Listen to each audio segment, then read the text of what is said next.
Revelation 10 contains the vision of the rainbow angel.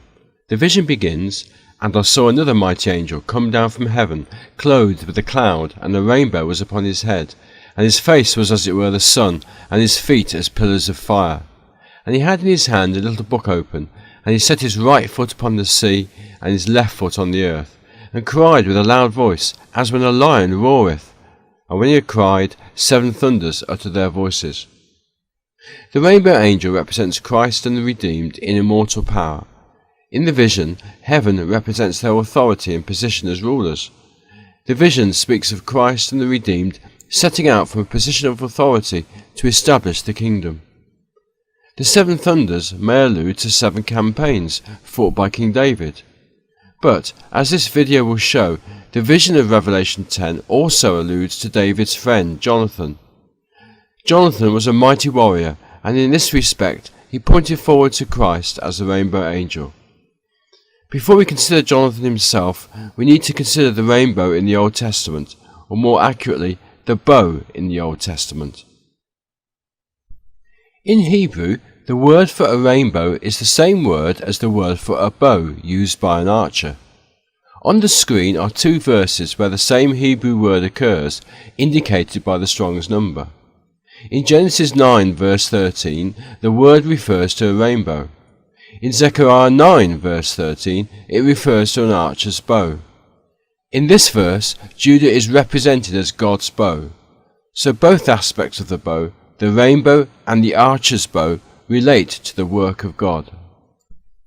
The words of Paul, "Behold therefore the goodness and severity of God," neatly sum up the 2 spiritual aspects of the Hebrew word for bow. The rainbow speaks of the goodness of God, the archer's bow speaks of his severity. As we will now see, Ezekiel 5 provides an example of where there seems to be an allusion to the double meaning of the word. The word Noah is related to the word Nakam, which means comfort. The word Noah also plays on the word Nuach, which means rest. Ezekiel 5 verse 13 contains both the word for comfort and rest, directing our thoughts back to Noah. "Thus shall my anger be accomplished, and I will cause my fury to rest upon them, and I will be comforted, and they shall know that I, Yahweh, have spoken it in my zeal, when I have accomplished my fury in them." When God's righteousness has been declared through his judgments, then God is comforted. This was an aspect of the comfort which came in the days of Noah, for the flood was an example of when the fury of God rested upon the wicked and was accomplished. But then, in verse 13, arrows are used to represent how God's fury will be accomplished in the days of Ezekiel. "When I shall send upon them the evil arrows of famine, which shall be for their destruction, and which I will send to destroy you, and I will increase the famine upon you, and will break your staff of bread." God, as it were, uses his bow to fire the arrows of famine upon the wicked. With this background, we are now in a position to consider Jonathan. In 2 Samuel 1 verses 17 and 18 we read, "And David lamented with this lamentation over Saul and over Jonathan his son.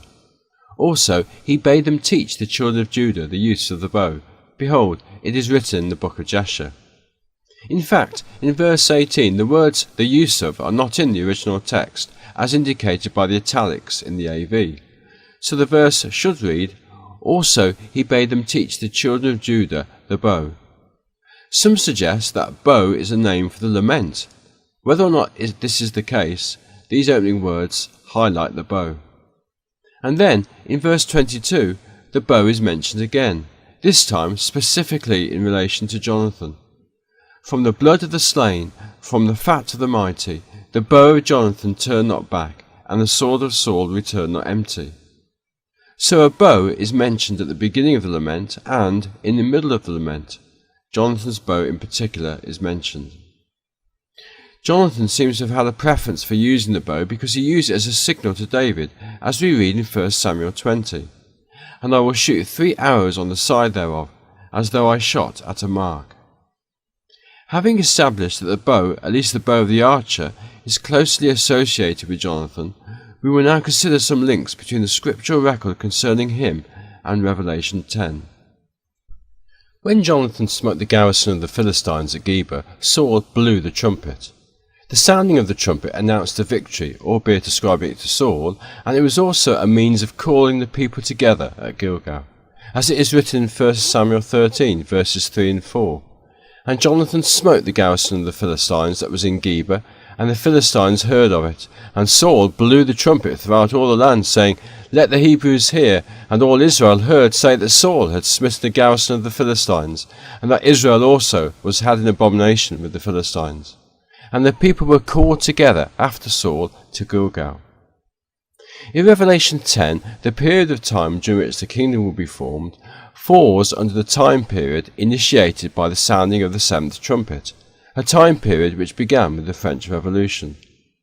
Just as Israel were called together when Saul blew the trumpet, so the period of the seventh trumpet witnesses the final gathering of God's people, when the invading nations will be defeated and the kingdom will be established.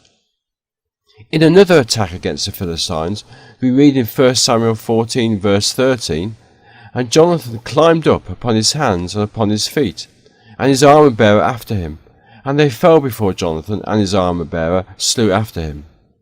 This verse speaks of Jonathan advancing on his feet, and in Revelation 10 verse 1 the feet of the rainbow angel are mentioned, it being stated that his feet were as pillars of fire.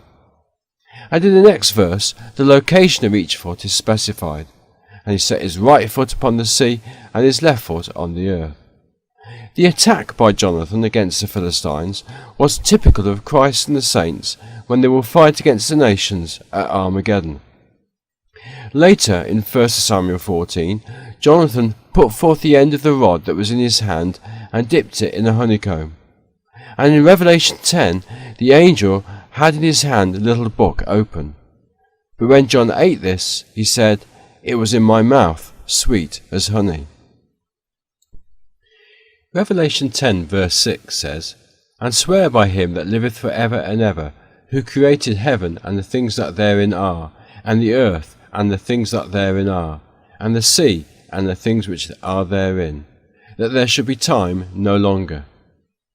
As the table shows, this verse draws heavily on the language found in 1 Samuel 20, where David and Jonathan part after having made an oath.